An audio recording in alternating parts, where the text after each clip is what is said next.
महाराष्ट्र में हलचल, एनडीए होगा विफल। केंद्र में बीजेपी के नेतृत्व वाले एनडीए की लगातार तीसरी बार सरकार बन चुकी है। प्रधानमंत्री नरेंद्र मोदी ने मंत्रालयों का बंटवारा भी कर दिया है, लेकिन इस बीच महाराष्ट्र में एनडीए के सहयोगी घटक दल शिवसेना, एकनाथ शिंदे गुट और एनसीपी अजित पवार खेमे में एक ऐसी हलचल महसूस हो रही है जो न सिर्फ एनडीए के लिए संकट के संकेत हैं, बल्कि महाराष्ट्र की सरकार के लिए भी अच्छे संकेत नहीं माने जा सकते। खबरें नाराजगी की आ रही हैं।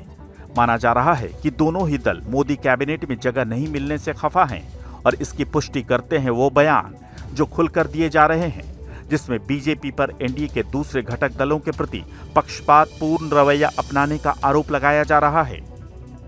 सबसे ज्यादा नाराजगी हालांकि एनसीपी अजित पवार गुट में देखने को मिल रही है, लेकिन महाराष्ट्र सरकार के सीएम एकनाथ शिंदे गुट की शिवसेना ने भी अपने तेवर खुलकर दिखाने शुरू कर दिए हैं। खास तौर पर शिवसेना एकनाथ शिंदे गुट से जीते नवनिर्वाचित सांसदों के तेवर अब तीखे होते जा रहे हैं, जिसमें कई वजहें भी गिनाई जा रही हैं। शिवसेना एकनाथ शिंदे गुट की नाराजगी की पहली वजह है 15 में से 7 सीटों पर जीत के बावजूद मंत्रिमंडल में अनदेखी। दूसरी वजह है कैबिनेट मंत्री पद मिलने की उम्मीद धराशायी होना। और इससे भी ऊपर सबसे ज्यादा आहत करने वाली कुछ चीजें जो गिनाई गईं, वो बताती हैं कि महाराष्ट्र में एनडीए पर संकट के बादल मंडराने लगे हैं।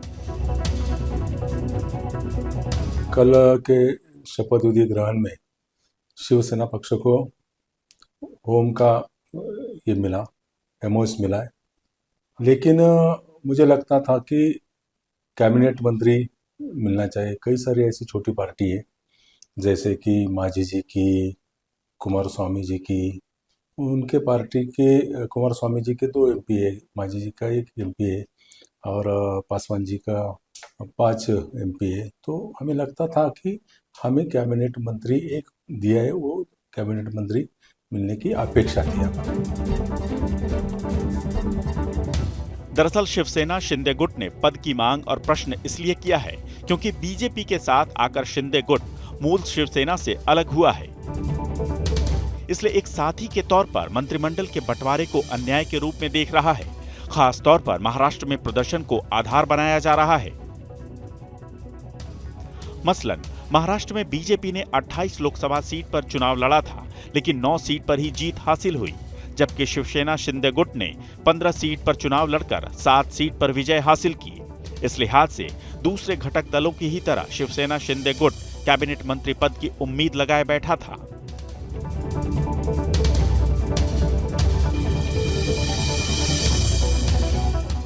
यानी एनडीए में शिवसेना शिंदे गुट हालात बदलने की तरफ बढ़ रहा है और इसे उद्धव गुट बीजेपी के खिलाफ बन रहे माहौल की तरह भुनाने की कोशिश कर रहा है। अभी तो शुरुआत है इनके आपस में एक दूसरे के मतभेद होने की, लेकिन श्रीरंग बारने आपको भी कह देना चाहता हूं, ये बीजेपी है, ये गुलाम पसंद करती है, मित्र नहीं। ज्यादा बोलोगे तो ईडी सीबीआई पीछे लगा देंगे और जो एक मंत्री पद दिया है वो भी छीन लेंगे। ये तो रही शिवसेना शिंदे गुट की नाराजगी और शिवसेना उद्धव गुट के लिए अवसर की बात, लेकिन दूसरी बात शरद पवार से नाता तोड़कर एनडीए में शामिल हुए उनके भतीजे अजित पवार की पार्टी की नाराजगी भी सामने आई है। दावा है कि शुरुआती दौर में एनसीपी अजित गुट को मंत्रिमंडल में राज्य मंत्री का पद ऑफर किया गया था, लेकिन कैबिनेट मंत्री पद न मिलने के कारण इस पद को भी ठुकरा दिया गया। इसके बाद अजित गुट में एक बदलाव ये हुआ कि शरद पवार की तारीफ फिर से होने लगी और यहां भी एनडीए से नाराजगी के कुछ कारण हैं। पहला कारण है मूल पार्टी से अलग होकर बीजेपी के साथ गठबंधन में आने का फैसला। दूसरा, 4 सीट में से 1 सीट पर सुनील तटकरे का विजयी होना। वहीं राज्यसभा में प्रफुल्ल पटेल के रूप में एनडीए को मजबूती देना। इसलिए उम्मीद थी कि प्रफुल्ल पटेल के अनुभव को ध्यान में रखते हुए एनसीपी अजित गुट को एक कैबिनेट मंत्री पद दिया जाता, लेकिन ऐसा नहीं हुआ। इसलिए कांग्रेस अब एनसीपी अजित गुट को गलत राह पर जाने का एहसास करवा रही है।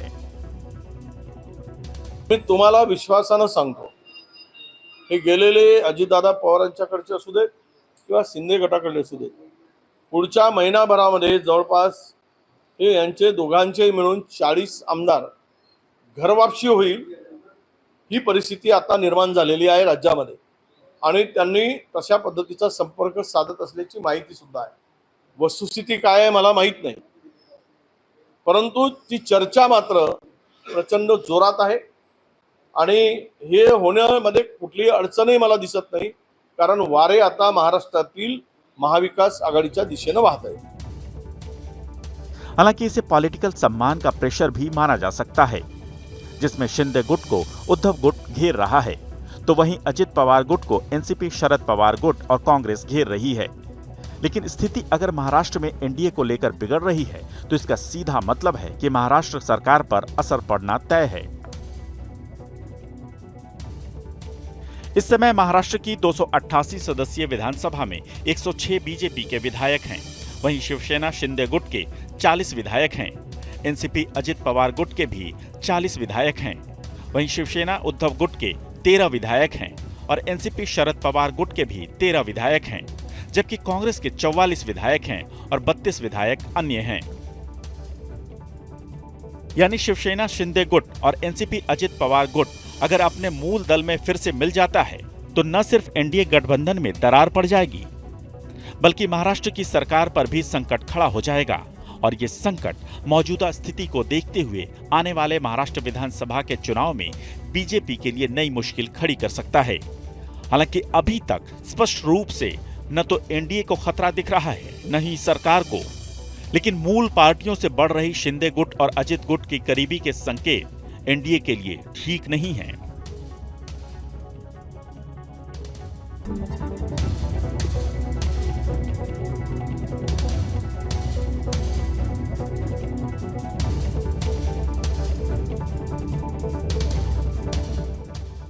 महाराष्ट्र में हलचल, एनडीए होगा विफल. केंद्र में बीजेपी के नेतृत्व वाले एनडीए की लगातार तीसरी बार सरकार बन चुकी है. प्रधानमंत्री नरेंद्र मोदी ने मंत्रालयों का बंटवारा भी कर दिया है, लेकिन इस बीच महाराष्ट्र में एनडीए के सहयोगी घटक दल शिवसेना, एकनाथ शिंदे गुट और एनसीपी अजित पवार खेमे में एक ऐसी हलचल महसूस हो रही है जो न सिर्फ एनडीए के लिए संकट के संकेत हैं, बल्कि महाराष्ट्र की सरकार के लिए भी अच्छे संकेत नहीं माने जा सकते. खबरें नाराजगी की आ रही हैं.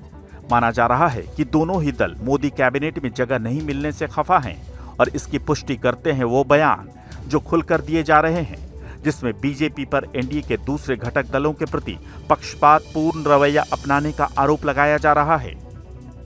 सबसे ज्यादा नाराजगी हालांकि एनसीपी अजित पवार गुट में देखने को मिल रही है, लेकिन महाराष्ट्र सरकार के सीएम एकनाथ शिंदे गुट की शिवसेना ने भी अपने तेवर खुलकर दिखाने शुरू कर दिए हैं. खास तौर पर शिवसेना एकनाथ शिंदे गुट से जीते नवनिर्वाचित सांसदों के तेवर अब तीखे होते जा रहे हैं, जिसमें कई वजहें भी गिनाई जा रही हैं. शिवसेना एकनाथ शिंदे गुट की नाराजगी की पहली वजह है 15 में से 7 सीटों पर जीत के बावजूद मंत्रिमंडल में अनदेखी. दूसरी वजह है कैबिनेट मंत्री पद मिलने की उम्मीद धराशायी होना. और इससे भी ऊपर सबसे ज्यादा आहत करने वाली कुछ चीजें जो गिनाई गईं, वो बताती हैं कि महाराष्ट्र में एनडीए पर संकट के बादल मंडराने लगे हैं. कल के शपथ विधि ग्रहण में शिवसेना पक्ष को होम का ये मिला, एमओएस मिला है, लेकिन मुझे लगता था कि कैबिनेट मंत्री मिलना चाहिए. कई सारी ऐसी छोटी पार्टी है जैसे कि मांझी जी की, कुमारस्वामी जी की, उनके पार्टी के कुमारस्वामी जी के 2 एमपी है, मांझी जी का 1 एमपी है और पासवान जी का 5 एमपी है. तो हमें लगता था कि हमें कैबिनेट मंत्री एक दिया है, वो कैबिनेट मंत्री मिलने की अपेक्षा थी हमारी. दरअसल शिवसेना शिंदे गुट ने पद की मांग और प्रश्न इसलिए किया है क्योंकि बीजेपी के साथ आकर शिंदे गुट मूल शिवसेना से अलग हुआ है. इसलिए एक साथी के तौर पर मंत्रिमंडल के बंटवारे को अन्याय के रूप में देख रहा है. खास तौर पर महाराष्ट्र में प्रदर्शन को आधार बनाया जा रहा है. मसलन महाराष्ट्र में बीजेपी ने 28 लोकसभा सीट पर चुनाव लड़ा था, लेकिन 9 सीट पर ही जीत हासिल हुई, जबकि शिवसेना शिंदे गुट ने 15 सीट पर चुनाव लड़कर 7 सीट पर विजय हासिल की. इस लिहाज से दूसरे घटक दलों की ही तरह शिवसेना शिंदे गुट कैबिनेट मंत्री पद की उम्मीद लगाए बैठा था।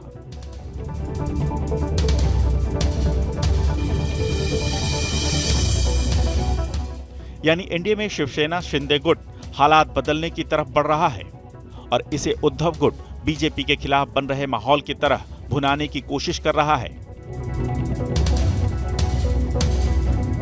अभी तो शुरुआत है इनके आपस में एक दूसरे के मतभेद होने की, लेकिन श्रीरंग बारने आपको भी कह देना चाहता हूं, ये बीजेपी है, ये गुलाम पसंद करती है, मित्र नहीं। ज्यादा बोलोगे तो ईडी सीबीआई पीछे लगा देंगे और जो एक मंत्री पद दिया है वो भी छीन लेंगे। ये तो रही शिवसेना शिंदे गुट की नाराजगी और शिवसेना उद्धव गुट के लिए अवसर की बात। लेकिन दूसरी बात, शरद पवार से नाता तोड़कर एनडीए में शामिल हुए उनके भतीजे अजित पवार की पार्टी की नाराजगी भी सामने आई है। दावा है कि शुरुआती दौर में एनसीपी अजित गुट को मंत्रिमंडल में राज्य मंत्री का पद ऑफर किया गया था, लेकिन कैबिनेट मंत्री पद न मिलने के कारण इस पद को भी ठुकरा दिया गया। इसके बाद अजित गुट में एक बदलाव ये हुआ कि शरद पवार की तारीफ फिर से होने लगी और यहां भी एनडीए से नाराजगी के कुछ कारण हैं। पहला कारण है मूल पार्टी से अलग होकर बीजेपी के साथ गठबंधन में आने का फैसला। दूसरा, 4 सीट में से 1 सीट पर सुनील तटकरे का विजयी होना। वहीं राज्यसभा में प्रफुल्ल पटेल के रूप में एनडीए को मजबूती देना। इसलिए उम्मीद थी कि प्रफुल्ल पटेल के अनुभव को ध्यान में रखते हुए एनसीपी अजित गुट को एक कैबिनेट मंत्री पद दिया जाता, लेकिन ऐसा नहीं हुआ। इसलिए कांग्रेस अब एनसीपी अजित गुट को गलत राह पर जाने का एहसास करवा रही है। मी तुम्हाला विश्वासानं सांगतो, हे गेलेले अजितदादा पवारांच्याकडचे असू देत किंवा शिंदे गटाकडले असू देत, पुढच्या महिनाभरामध्ये जवळपास हे यांचे दोघांचे मिळून 40 आमदार घरवापसी होईल ही परिस्थिती आता निर्माण झालेली आहे राज्यामध्ये आणि त्यांनी तशा पद्धतीचा संपर्क साधत असल्याची माहिती सुद्धा आहे।